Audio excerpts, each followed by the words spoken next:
Welcome back.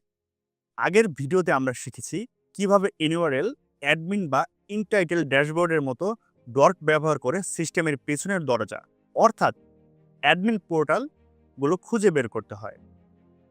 আমরা এখন log in page এবং অ্যাডমিন পেজ দুটি ক্রিটিক্যাল এন্ট্রি পয়েন্ট খুঁজে বের করতে জানি। কিন্তু এই দরজাগুলো দিয়ে প্রবেশ করার জন্য অ্যাটাকারের আরও একটি জিনিস প্রয়োজন, একটি ভ্যালিড ইউজার নেম বা ইমেইল অ্যাড্রেস। আজ আমরা শিখব অ্যাটাকাররা কিভাবে এই ভ্যালিড ইউজার নেমগুলো খুঁজে বের করার জন্য সাইন আপ বা রেজিস্ট্রেশন পেজগুলোকে ব্যবহার করে।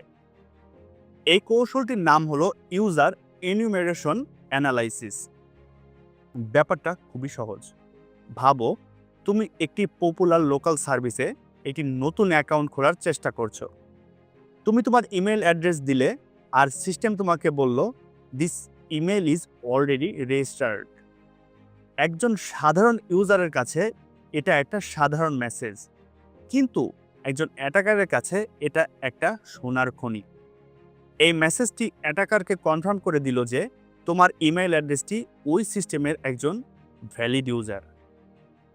এখন অ্যাটাকারের কাছে একটি টার্গেট আছে। সে তোমার ইমেল অ্যাড্রেসটি নিয়ে লগ ইন পেজে গিয়ে পাসওয়ার্ড গেসিং বা ব্রুট ফোর্স অ্যাটাক শুরু করতে পারে। এজন্য অ্যাটাকাররা ডর্কিং ব্যবহার করে একটি কোম্পানির সব সাইন আপ বা রেজিস্ট্রেশন পেজ খুঁজে বের করার চেষ্টা করে। তারা দেখতে চায় কোম্পানির কোনো পুরনো ভুলে যাওয়া পোর্টালে এই ইউজার এনুমারেশন দুর্বলতাটা আছে কিনা। এই পেজগুলো খোঁজার ডর্ক খুব স্ট্রেট ফরওয়ার্ড। আমরা ইউআরএল এই ইনটাইটেল ব্যবহার করব, কিন্তু রেজিস্টার বা সাইন আপ এর মতো শব্দ দিয়ে, যেমন সাইট yourcompany.com ইউআরএল রেজিস্টার অথবা site yourcompany.com URL sign up. অনেক সময় পেজের টাইটেলে ক্রিয়েট অ্যাকাউন্ট লেখা থাকে। Site yourcompany.com intitle dot create account. এই ডর্কগুলো দিয়ে তুমি হয়তো তোমার কোম্পানির মেইন রেজিস্ট্রেশন পেজটি পাবে, কিন্তু তুমি হয়তো একটি পুরনো মার্কেটিং ক্যাম্পেইন এর সাইন আপ পেজ খুঁজে পেতে পারো, বা ডেভেলপাররা বন্ধ করতে ভুলে গেছে এবং যেটাতে ইউজার এনুমেরেশনের মতো দুর্বলতা রয়ে গেছে। তাহলে মূল শিক্ষাটা কি?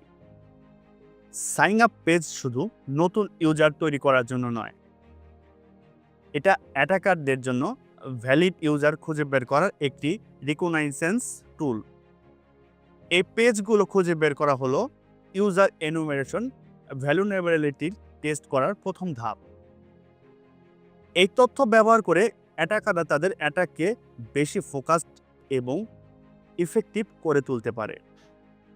এই লেসনের মাধ্যমে আমরা মডিউল 3 লিসন 5 শেষ করলাম।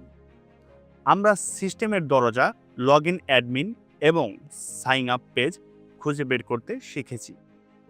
পরবর্তী লেসনে আমরা আমাদের ফোকাস পরিবর্তন করব। আমরা দেখব কিভাবে ডর্কিং ব্যবহার করে সরাসরি এক্সপোর্ট ডাটা এবং সার্ভিস যেমন ওপেন ডিরেক্টরি বা এফটিপি সার্ভার খুঁজে বের করা যায়।